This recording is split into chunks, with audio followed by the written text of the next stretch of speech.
Good morning, everyone. I'm John Ravitz, the Executive Vice President and Chief Operating Officer for the Business Council of Westchester. On behalf of Dr. Marcia Gordon, our CEO and President, we want to welcome everyone to our Tompkins Community Bank Power Breakfast, where today's subject is developing a positive workforce culture and learning from Westchester's top business owners.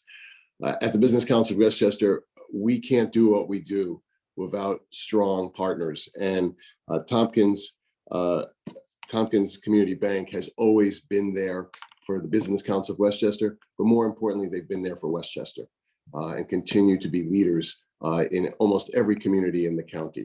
I'd like to introduce Matt Farrell, who's the Vice President of Commercial Banking for Tompkins Community Bank. Matt, thank you again for your support, and good morning. Thank you, John. Hello, everyone. Welcome to our Power Breakfast. Tompkins Community Bank is so pleased to be sponsoring the event this morning, and I think the topic around creating a positive workforce culture is a critical one to have in today's economy. We hear from a lot of our clients about how difficult it's been to recruit employees. So holding on to the ones you have and creating a culture to attract talent is now more important than ever. And I know that's just one of many subtopics we'll be talking about this morning, and I really look forward to hearing from the panel. Before I hand it back, I always like to say a little, a couple of minutes about what we're seeing out there in the environment as far as the bank goes. Definitely want to acknowledge the rising interest rate environment we now find ourselves in, and wanted to stress that Tompkins Community Bank is open for business and is actively lending in both the residential and commercial arenas. We have not yet seen demand slow, with borrowers coming off the fence and sellers trying to take advantage of the values of their property and their businesses while those values are still relatively high. On the depository side, we're taking advantage of the higher rates and have been able to offer very competitive savings and money market rates. And our wealth management team have been able to put together strategies for our clients to take advantage of current rates and yields. So if you have any questions about anything that we're doing for our clients and prospects, please don't hesitate to reach out to us, or feel free to speak to any of our current customers. I'm confident you'll be impressed with what they have to say. So that's it from me. I hope everyone has a great day. And again, thank you for joining us this morning. And John, I'll hand it back to you. Thank you so much, Matt. And again, thank you to Tompkins Community Bank for everything that they do. And I urge everyone on this call and this meeting to, if you do have questions, reach out to Matt and his team, because they will get back to you. Folks, I don't think any workplace was not affected and had to shift all of their procedures and policies over the last 2.5 years with the pandemic. And it's still ongoing as we reemerge, as people are coming back to the office full time or even in a hybrid manner. These are issues that all of us are continuing to work on and continue to reach out and learn from each other on. And that's really what today's session is all about. The workplace culture has a significant impact on individual and organizational behavior, and it can promote positive outcomes such as productivity, creativity, job satisfaction, and company commitment. In addition, positive workplace culture creates resilient teams that are aligned on 5 dimensions: connection, attitude, direction, adaptability, and performance. In this panel presentation this morning, top Westchester business leaders will share their experiences, learnings, and tips for building and sustaining strong, positive, and impactful workplace cultures. And we couldn't be more thrilled to have as our moderator today, Dr. Sunny Lampasso, who is an executive coach and consulting psychologist and the president and owner of Shaping Success. Sunny, thank you for moderating today, and I'm going to turn the program over to you. Great. Good morning, everyone. Thank you so much for having me. I'm really excited about having this conversation because as a psychologist working in organizations across the country, I see firsthand the challenges that leadership experience in terms of culture and how culture can really make or break an organization. So again, so excited about this conversation, and we have a phenomenal panel today of 5 Westchester business leaders who also have deep expertise in creating positive workplace culture. So I would love to introduce them quickly and then move right into our questions for the panelists. All right, so our first panelist is Donville Collins, and he's the founder of Vcast. We also have Tim Howe, Chief Operating Officer of Spectrum Designs Foundation. Thanks for raising your hand. And Wilson Kimball, President and CEO of MHACY. Elena Rivera-Cheek, the Chief Creative Officer and founder of Copy and Art.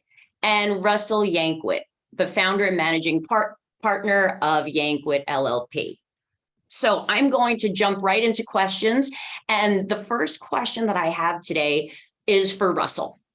And Russell, in talking about the what, why, and how of positive workplace culture, this question really gets at the what. So I'm wondering, what steps have you taken at Yankwood LLP to create a positive workplace culture?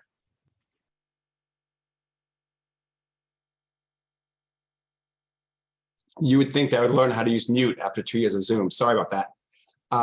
Thank you for the question. So I would answer this by dividing it into the pre-pandemic stage and the post-pandemic stage. So pre-pandemic, we built a firm on offering flex time, remote work, part-time work before it was in vogue by all the other firms out there. I really wanted to attract the best of New York City in Westchester. And one of the ways I was able to do that was by offering part-time and flex time work. We would do weekly lunches with the firm, and then we would try each quarter to do, some sort of fun firm activity. In good years, we would splurge, and one year I took everybody to Hamilton and to a nice dinner in New York City. We would do go-karting, bowling, painting, and I find that it really would increase collegiality among the firm. During the pandemic, obviously, we had to be a little bit more creative, and it was difficult. One thing we did was I bought a Peloton for everybody at the firm, and then we could do monthly challenges at the firm. We could all be at home working, and we shoot each other our scores and our PRs and the Peloton races, and that was a way to keep collegiality in the firm. We also would do things like we did a comedy night in the office after the pandemic. We did a virtual escape room. We did trivia games. It takes a lot of time and effort to find fun things that people want to do, especially after work when people have young kids and people are working very hard. But I think it's crucial. It's crucial to retaining employees in today's very competitive environment. I love that you mentioned the pre-pandemic and then during the pandemic, all of the different ways that you were really focused on building that connection, which is so important.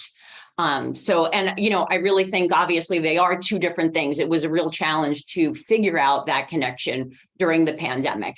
And, that sort of leads me into my next question, which is for Elena. So many people didn't want to go to work during the pandemic. And I want to know how at Copy and Art, were you able to create a culture that made employees want to come to work even in a pandemic? So first of all, thank you, Sunny. Good to see you. Good to see everyone here. Thanks for the invite. I think at Copy and Art, we took a multi-pronged approach. It was in fact the team that came to me and said, hey, I think we're ready to come in some way, shape, or form, because full remote was not a good idea for a creative agency like ours. I think some industries lend themselves to being able to work independently. We're a creative firm. We need to be together to ideate on behalf of our clients. It's really important that we're together. And so we did a couple things. First thing we did was we asked everybody to get a vaccine. We wanted to make sure that we could be together safely. We wanted to make sure that we could go to our clients safely. And that was something that really helped. So that became 100% vaccination policy. Everybody signed on, nobody had a problem. And then we started meeting 2 days a week in the office. And that ebbed up to 3 days and hasn't really changed since. But I think they did fun things like organize, fun events from home. They would dress up. They would be a little silly. They had fun. But really, I think the most important part was finding the way back together, because engagement was suffering, even at a place that was kind of so invested in it. So I think we found the way to get together safely. And in our case for Copy and Art, that's exactly what we needed. Great. So really figuring out a way to get back together and come together even in the virtual ways when we had no other choice. It sounds similar to what Russell did. Correct. All right. So this next question I have is for Tim. And I really would like to know, how does Spectrum's model of hiring and retaining a neurodiverse workforce define your organization's culture? Thanks so much for the question, Sunny. It's everything to our culture, right? So there's like two aspects for culture, and I'm sure you know more about this than I do, about how there's an organizational climate, right, which changes over the course of a year, and then there's your organizational culture, which is kind of the lens that you and your employees view that climate through, right? We're a purpose-driven organization. That is our culture, right? Our purpose is to provide employment opportunities for people with disabilities, predominantly autism and developmental disabilities. And that kind of unites us as one around that purpose. But purpose-driven organizations can sometimes be so focused on that one aspect that other aspects of culture can kind of fall by the wayside, right? So we don't have problems with staff turnover because of that. We don't have problems with morale generally because everybody feels like they have a reason to get up and go to work in the morning because they're contributing to something bigger than themselves, right? Our struggles come from organizational climate, right? So we're still on the flip side of that is that we're an apparel business, right? So we are trying to, we're printing t-shirts, we're embroidering polo shirts and all year long, for major league sports teams to landscapers. And how do we adjust that? And how do we make sure that we're weathering the storms that come with the changes in climate from busy season through the lens of that purpose? So we're constantly trying to reinforce a kind, patient, understanding, open-minded workplace. And the way we do that is through constant, it's like constant opportunities for affirmation. So we have a monthly meeting where we have all hands all together and people do caught doing goods. Oh, this person helped me. This person did it. And it could be the tiniest thing. This person got me a coffee when I wasn't feeling myself, all the way up to I was having a complete existential crisis and this person was there for me when I needed it. And we try and foster an environment where people can call out other employees and all of the people who are in our team and say, hey, that person really changed my day, week, month, year, and it made me a better person and it enhanced our culture as a result. Wow. So I heard so many things in that statement that you just made, in terms of culture. And, a few things that stood out to me is that purpose-driven piece, the values piece and living that, and also the supporting, employees, supporting your people, and also affirming them, right? Like giving them acknowledgement, showing that you care. So it sounds like, a really comprehensive statement there, and I think I could dig way more into it, especially in terms of, it's a constant effort. And I think, I'm hearing that from Russell and Elena as well, is that culture is an ongoing, thing to be working on. And, I think if leadership misses that, it all goes wrong. So I appreciate that comment. And the next question is for Wilson. And I'm wondering, how does treating your employees well lead to positive results in your company? So we were in a situation, we just renovated 1,700 units, and we were public housing, and now we're a hybrid of public-private partnership housing that's affordable. And we have deadlines that are set by banks, and we have to move in a certain number of people to get low-income housing tax credits. And we have deadlines that are external to us. And COVID made things really hard because we were struggling to meet deadlines, and we were having supply chain issues. But we had to renovate 2 buildings that had 300 units altogether, and we had to move in 300 people in like 4 months. Which sounds super easy, but we had to test everyone for COVID. We had to hire a moving company that would be around people.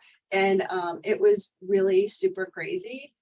and the staff was frantically working, and we didn't think we were going to meet the deadline. And the downside of not meeting that deadline was losing $2 million. And so in the middle of all that, the Business Council of Westchester was like, we're going to have a spa day. And I was like, well, I'm not going to call it a spa day. I'm going to call it a team building day. And I'm going to take the entire department that's working on this project from the middle of their project and send them to this spa day. And basically what happened at that team building day is that they got to refresh, they got to reflect, they got to team build, they got to come back with a renewed sense of purpose. And I was just, so that was earlier this year, but the banks are the banks and the lawyers are the lawyers. So I was just actually notified that not only did we not lose $2 million, but they might actually give us a positive adjustment of several $100,000. So I actually took employees out of a crisis and sent them away for a day, brought them back in the middle, still in the middle of a crisis. And they were so appreciative and we were so grateful, and our company, or our authority, is going to benefit financially from that, but it's also going to benefit from the attitude that they understand that management cares about them. Yes, it sounds like, really showing that you cared in the middle of this crisis, being responsive to their needs and all of the work that they were putting in, and, helping them to sort of decompress in this way was really helpful on so many different levels. It was a great experience. Wow. For all of us. Awesome. And so I want to shift gears a little bit and talk. I know we've been focusing a bit on, our people's experience, like the people that work for an organization. But my next question is for Donville. And I'm wondering, how does the positive company culture at Vcast impact client relationships?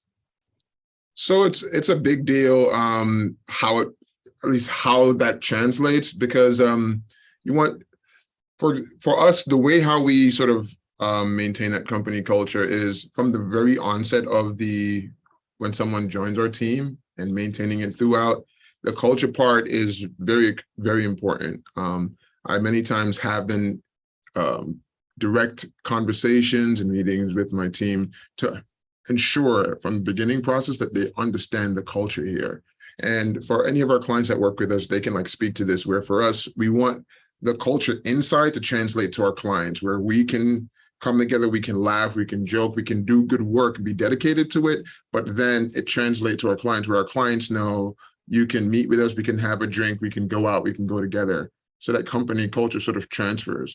But a part of that is not just how you feel and feeling good, but it's also how dedicated you are to the work. And that's a big part of the culture, the authenticity of how you deliver on what you're doing and the quality of work. So when we're talking about how that translates to our clients, generally our clients know, number one, they expect from us, they're going to get very good and high quality work. They're going to get good communication and relationship, happy employees from Vcast, people that are happy, that are jovial, that are nice to talk to beyond just work. And then ultimately, we're so dedicated to the work that the quality of the work is going to show.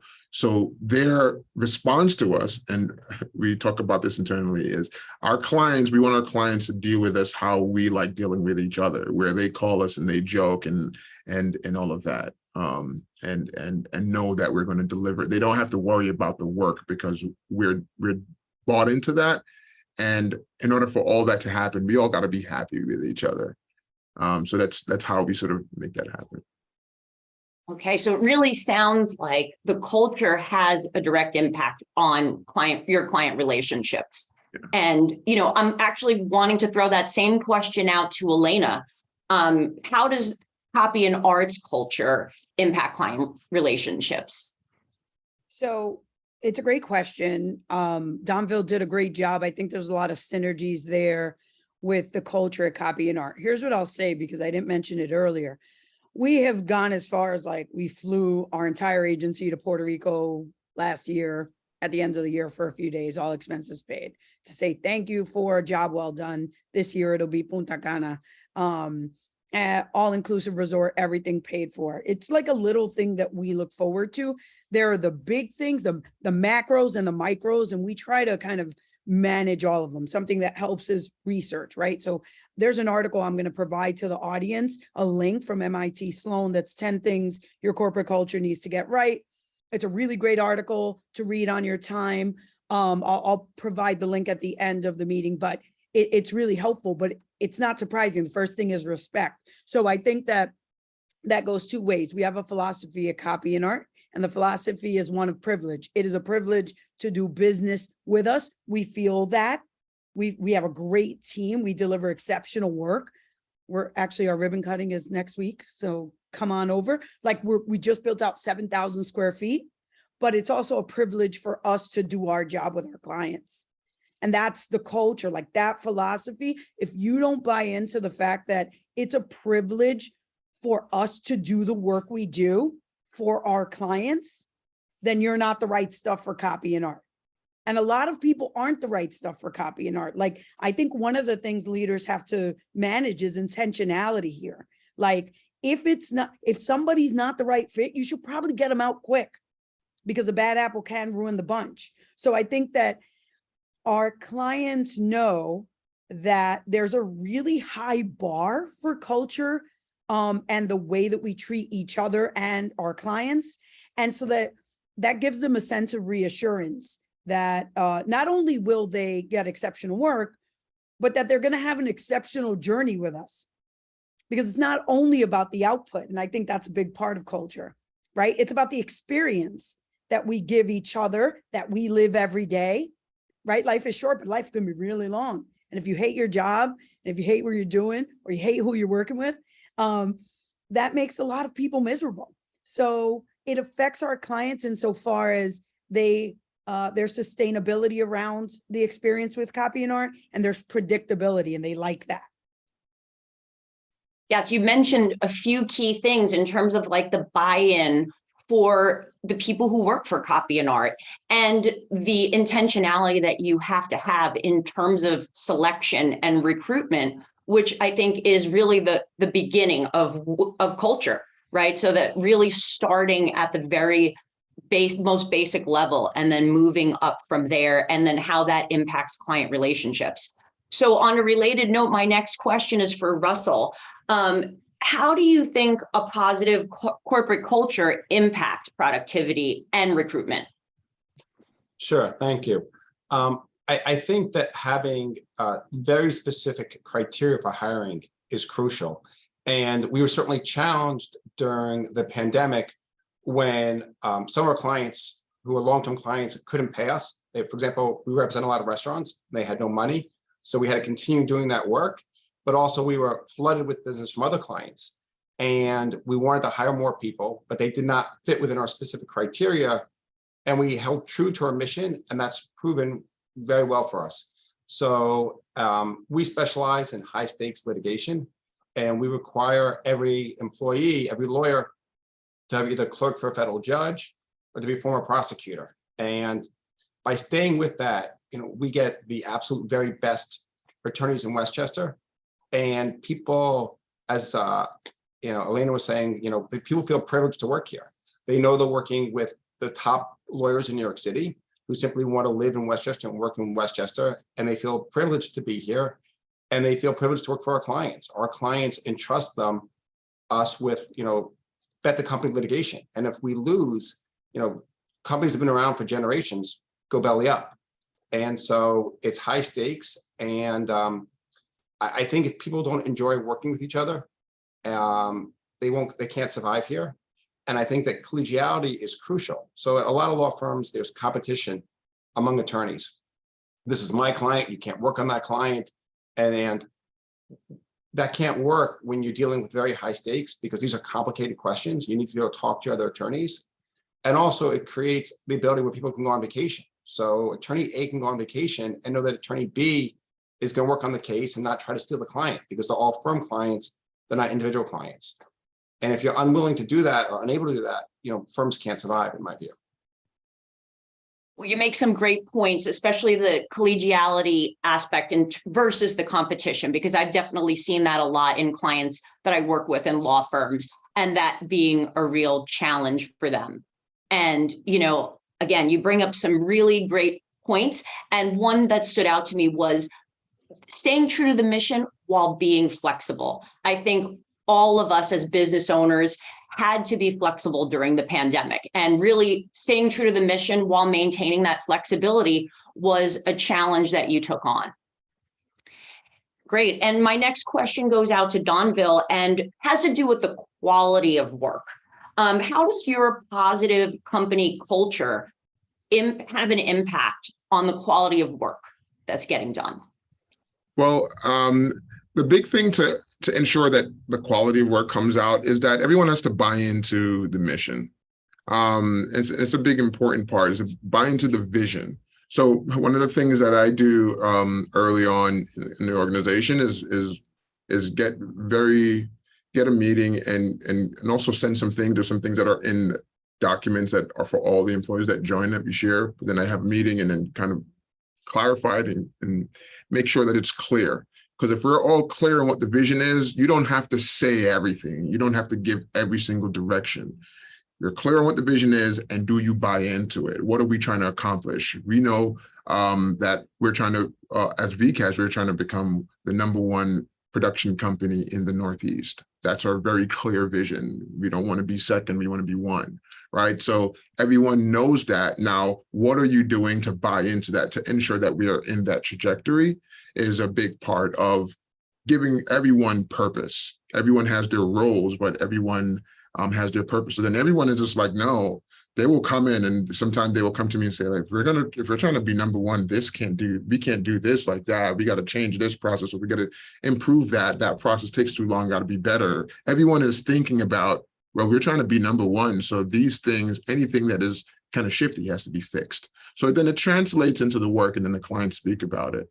It's a big part of it. And I think, part of what we're talking about getting into the work, the culture side of things is the personality of how we execute on things. You always want to ensure you're doing what the clients want, but they're hiring us as a company for a reason, because of our translation and how we do that. And the culture is a big part of that.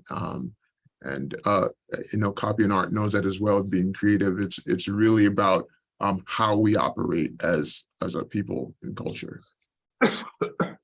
Yes, and said, that buy-in piece sounds so critical, as well as being really clear in terms of the standard and sort of what's expected, and making sure your team's aligned on direction. It's great. All right, so shifting gears slightly, this next question is for Wilson. I'm going to try to pronounce this term, and she can then really tell us what it's about and how you incorporate it into your organization. So it is a Danish term. And so my question for you is, what exactly is Hygge? And, how are you creating it? So at the height of the epidemic, we had to work. We run public housing, municipal housing. We have 1,700 units that we own and operate. So every maintenance worker had to come in, every administrator had to work, every Section 8 person had to process applications. And so when you have a group of 100 people who are working through, I would say, the darkest days of the pandemic, you have to send a message to them that you care and that you appreciate them. And in some cases, people had flex schedules, but they were all still working. And obviously, many people were still coming into the office because they had to do maintenance work. So I found this book called The Little Book of Hygge. And it is a Danish word, and it means like a warm, comfortable, safe feeling. And I thought, well, is there anything more important or more vital at this point in our lives when we're all feeling so isolated? Our tenants felt isolated, our staff felt isolated. I felt isolated. I started in April of 2020, and I think another panelist said they hadn't seen some of their employees. I didn't even know who people were, because if I did see them, they were wearing masks. So I had not seen my staff the whole time for almost 2 years. And it was really a weird experience. So what we did is we got a little pamphlet that explained what this was. We created a gift bag for every employee. We put in a battery powered votive, because part of it is like in the winter, you need light to help you psychologically like deal with the darkness and the isolation. So we did a battery powered votive. We did fuzzy socks. We did branded coffee mugs. We did hot chocolate packets. And then we also created a hot chocolate bar. So if anyone came in, they could like add marshmallows, or they could add this, or they could add that. And so in that way, we sort of sent the message that of comfort and warmth that was sort of, we felt was missing from the lack of like hugs and interaction and being together. So that's what it is. That's what it was for us. Great. I love that. And I think it really incorporates the, psychological safety that you were creating in terms of the environment, while also people were worried about their physical safety during the pandemic. So I think that's really interesting. And I love that term. And I'm using it going forward. And I really think that, the more we can create that in the workplace, the better people feel. And if they do feel that safety psychologically and that trust, they will be more inclined to be more loyal, have better job satisfaction. So great idea. And I think many other people can be using that in their businesses. All right, so next question goes out to Tim. And Tim, I'd like for you to talk to us at your organization, talk to us about opportunities for growth and why that's really crucial in terms of raising employee satisfaction and morale. Absolutely. I do want to touch, Wilson's thing was so awesome that I do want to touch on that for one second. Yes, please. It's this, like Hugo is the same. I'm from Wales in the UK, where it's also cold and dreary, right? Like it is in Scandinavia, right? And I feel like the world can learn a lot in cold, dark times from people who come from cold, miserable countries, right? And that feeling of in Welsh we call it cwtch or cwtchi, right? And in Scandinavia it's Hugo, right? And it's that feeling of like warmth, like that like warm blanket feeling. I thought the votive candles and like just taking that whole theme and rolling it out and going, hey, this is a way that we as like leaders can put our arms around the company in just like a really clear and focused way. I just think that that's fantastic. Sorry, I know I will get back to questions. I agree with what you're saying. And I find it interesting that in English, we don't have a direct translation. I know the most similar word to it is like a cozy feeling, but it is more than that. Yeah, you have to have a country that's like an order of magnitude more miserable than England, you see, in order to get that word to come into your language. Sorry, you were asking about opportunities for growth. I got so excited. And culture, I sometimes think about as the kind of that culture is the gift that your employees give you, right? As leaders, we can try and influence it, we can try and set it, but really it's our employees who live it every single day, right? So that culture, you can sometimes notice a crisis in culture and go in and say, hey, we're starting, like Donville's saying, we're starting to veer from the trajectory, right, that we want to be on. And so it's, if they're giving us culture as much as we try and change it, what are we giving back? And what we can give back are opportunities for growth, right? Methods for employee satisfaction, like Elena and Punta Cana, that's the coolest one I've ever heard.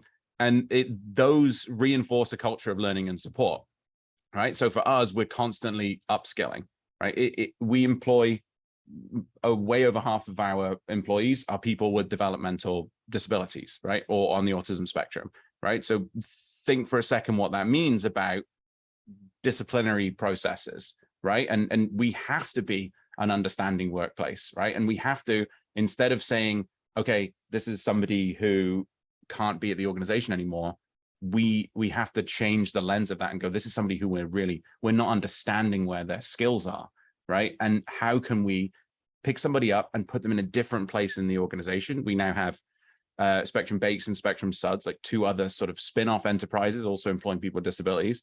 And if you can't succeed in this area, can you succeed over there? Can we upskill you, increasing your responsibility, right? Get like a change or adapt your goals based on what your skills are to help make sure that you are growing with us and personally as a sort of the gift that the organization can give back. Wow. So it seems like, in addition for opportunities for growth, you really come at employee development from a strengths-based perspective of, leveraging people's strengths. 100%. Same with hiring too. So we don't even have interviews for some of our roles. You come in and the most important part is, can you do just this very specific thing that we have to have done in the organization? How you talk about the way you do it is way less important to, can you actually catch shirts at the end of the tunnel, or can you actually run this machine? It's all about strengths. Great. And, I know, Russell, you mentioned something a bit earlier about creating this collegial environment, this collegial culture. And, I'm wondering, how has that benefited Yankwood LLP, like over these past 13 years? What benefits have you seen? Sure. I just want to follow up on the Hugo comment for a moment. So in Yeah. Judaism, we call that chicken soup.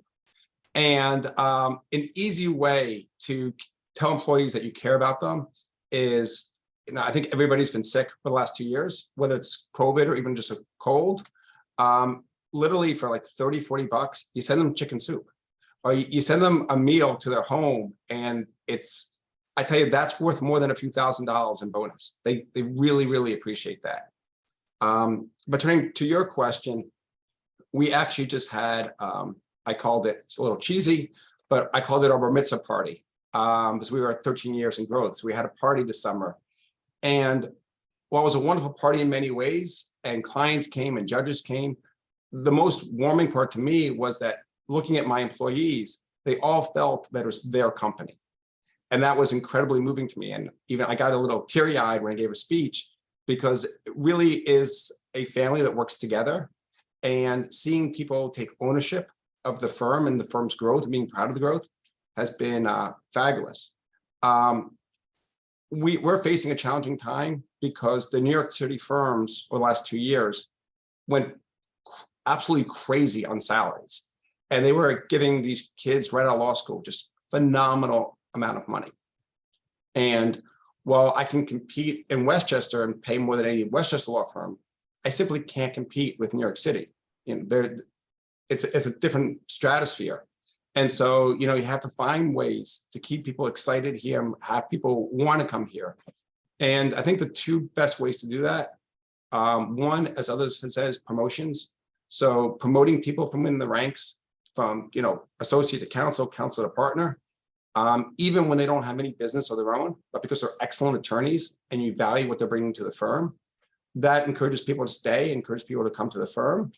And the other thing is to give opportunities. So what we do, which is a little unique, is that we have lawyers work and not charge their clients. So if we're doing a settlement conference or a deposition or a trial or mediation, we'll bring a junior associate or two. They can come and they just don't bill the client, and they can see how it happens. And we find that's a great way to attract and retain employees. Great. So really looking at not just the value financially, but this culture piece is so key in terms of engagement. And like you said, having people that want to be there really makes all the difference. Absolutely. Yeah. And it seems like this Huga is a very hot topic. And, I agree. It's really interesting. And again, really has to do with that physical feeling, but also the psychological piece. And so, Elena, I'm wondering, I know you've got an awesome new office, and I'm wondering, how did you design it to address what makes employees happy at work? So you've been to our new office, Sunny, so Yes. firsthand. But our ribbon cutting is the 19th. Please come 5 to 7. Copy and art. We are inviting all of Westchester. And you can see for yourself what I'm about to tell you. I think one of my favorite words is intentionality. And I think when we were working with the architect and design team, we were thinking about, and this is a really great way to think about things. If you could design the office of the future, one built for this post-pandemic environment, Russell and I are both in very actually similar industries insofar as like attorneys, worry about billability, advertising people worry about billability, and we compete with New York City, which is really challenging. So we thought about, and half of ad agencies haven't even told their people to come back at all, ever. So we're asking people to come in 3 days a week. We're competing with agencies that aren't asking anybody to come back ever. And so it's a really tough environment. So we took a look at the office, we took a look at 7,000 square feet, and we really thought, like, what is the ideal creative work environment? Remember, we are not an accountant. We're not a different kind of firm. We're a creative ideation firm, and we get paid for ideas and the execution of creative campaigns. So we have, a beautiful open space. Our view is, I would argue, second to none in Westchester. A lot of windows. It's literally all perimeter windows. So natural light is coming in.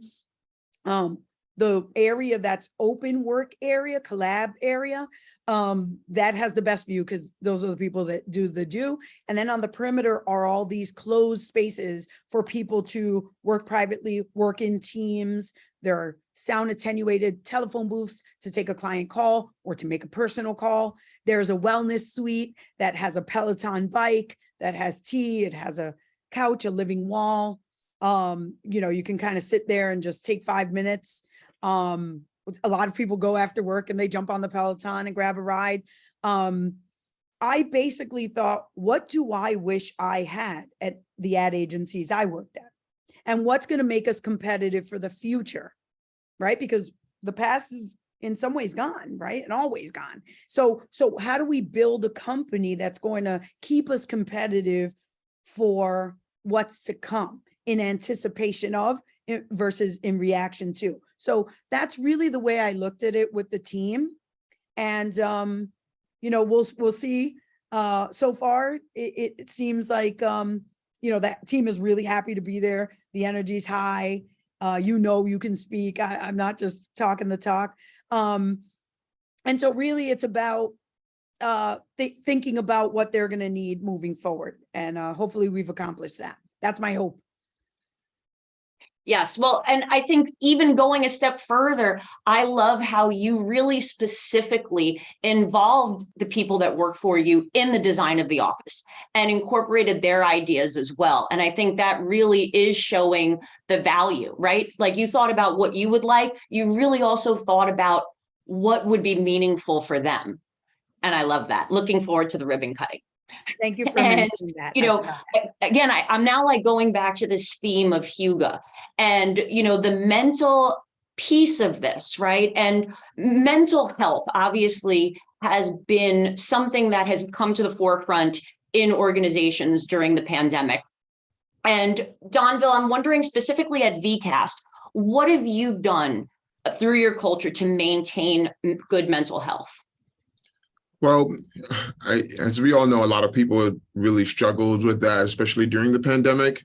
And for a lot of people, even though there was a lot of remote work, for most people, or for a good time, I remember I saw some research, most people were working more hours and working more than they ever were before, even though you technically have more freedom at home.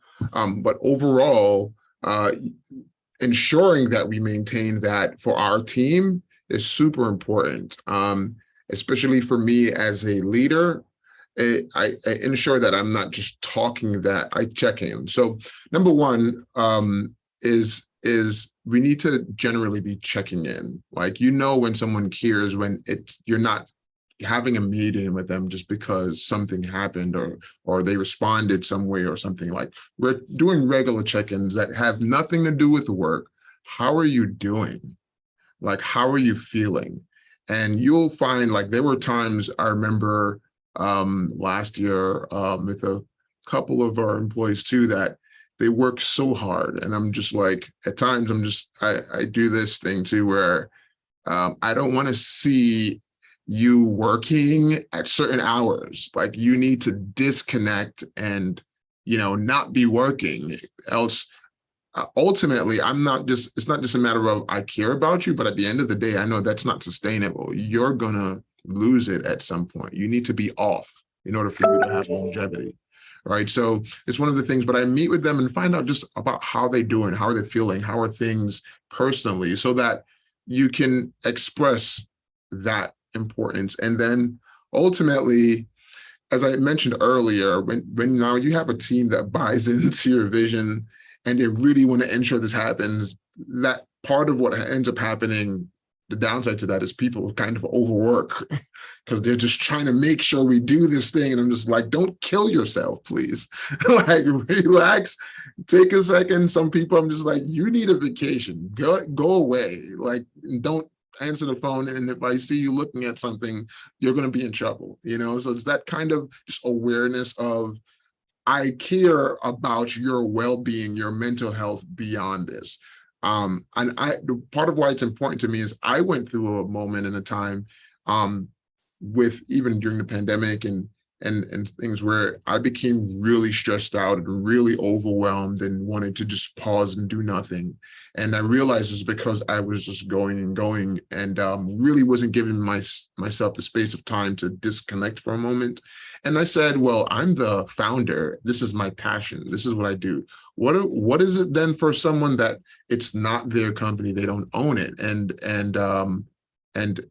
they're working, they're buying into this, but ultimately some of the reasons of why I'm driven is not the same reasons why they're driven. So how do I ensure that they're not getting 10 times the burnout that I'm feeling? Because ultimately they're not. I always say to people, when you're running a company, it's very easy to keep pushing when things are not working because you have this grand vision in your mind. Now everyone buys into the vision, but it's like ultimately it's not. They don't own it. So we want to make sure that they are feeling good, feeling healthy. And we do things in relation to that, other than meeting, also the team building. During the pandemic, we did it virtually. We do it in person. We had days where we took our entire team to a recreational place and did some virtual reality stuff together, just different activities in gaming, just making fun of each other, so that the piece that comes from, I'm not working to just fill somebody's pockets. We're all working to get somewhere, and ultimately relating to promotion or to elevation, as someone said, is they know if we're aiming for the company to be big, to be larger, to be great, that also comes with promotions. And that's very evident. So it's really about being proactive and not reactive to situations of paying attention to how your team is feeling. Yeah. And it sounds like as a leader, you really recognize that one crucial piece in that was those check-ins to really find out how people are doing, which I think became so important, especially when people were separated during the pandemic. And, the mental health aspect of, the team building piece too, is like bringing people together when we weren't together, finding ways to connect has been so important for Vcast. Absolutely. And, I think this is a really big topic. I want to ask Tim the same question in terms of how are you supporting the mental health of employees in the workplace? Oh, I was hoping you were going to pass mental health to me just then. I was sitting there being like, I'm so ready. So I can't talk about we're a mental health nonprofit, right? So mental health runs through us, right? And that's like my easy way out in this question, right? But part of championing your employees' mental health, right, is realizing when you're being hypocritical as a leader, right? And I know everyone bristles a little bit, right? So maybe last year we changed our lunch hour from 45 minutes to a full hour. And as our employees weren't taking it, right? Very specifically, the people I manage, like the heads of department and the operations managers, weren't taking it. And I was like, you guys have to champion this. This is very important. You want your employees to be well rested, right? You don't want to have burnout like Donald was just talking about. And their response was, well, you don't. And I was like, oh, okay. My choice is to eat at my desk and be on the phone and constantly be doing things. are directly impacting my direct reports' mental health, because they see me doing it and they're like following that example, right? And Donville just was hitting all of the main key points there, which is just like, hang on, there's a level of motivation that lives within us as leaders that we just kind of take for granted, right? We just know that fire is going to burn within us from the moment our eyes open in the morning. So knowing that prioritizing your own mental health can mean prioritizing your employees' mental health is so it's clutch in this, right? So it's easy to go, hey, we're going to bring in an ice cream truck, right? We did, because we can't take all of our employees for drinks. That's just a different social anxiety. It's like a kind of comorbidity with being on the autism spectrum. So we bring in an ice cream truck, or we bring in a Nintendo Switch and cast it up against the wall, and everybody like plays games together. And we try and bind those things together. We give everyone a Friday off in the summer, 4 Fridays off, I think, throughout the summer, just to try and prioritize their mental health. But if they see you as a leader not doing it, you just undid all of the work you did. Doesn't matter how much budget you threw at it. If you're not living and feeling that relaxation and sort of mental health prioritization, you can undo all of your hard work. I completely agree. Like Donville was saying, you have to be able to set boundaries, help your people to set boundaries, but you also, Tim, have to set them for yourself. You have to be setting that example, because it all starts with leadership. And, I appreciate all of these answers to these questions. It's been a great discussion. We are running low on time, and I would like to have the audience give their questions. I see a lot going on in the chat. John's going to facilitate some Q&A, but I'm hoping that if we don't get to all of the questions, that each of the panelists will please enter their information into the chat in case anyone would like to reach out to them and has further questions. So with that, I will, hand this over to John. Thank you very much, Sunny, and thanks to our panel. I mean, I think what everyone over these last 45 minutes really were able to hear was your commitment to your employees. And that's what puts Westchester in such a good position when we have business leaders like all of you who really understand that the only way to acquire and retain really talented people is to be in their corner. And each of you have shown us this morning some of those ways that you've done that. We have a lot of questions, and I know we're not going to get to all of them, and Amanda will ping me when it's time to say goodbye. So again, we appreciate the fact that you've put everything, you put your contact informations there so we can get some of these questions that we don't get to. And also, great. And John, just yes. Before we move into the questions, I just wanted to thank all of the panelists for this insightful discussion. And, I think, again, we've learned so much from you all in terms of all of the different elements that go into creating positive workplace culture. And I really appreciate all of you for being here. And back to you, John, for the questions. Thanks, Sunny, and thank you for leading this whole discussion. First question is, and this is open to anybody, what was your policy if an employee would not get vaccinated?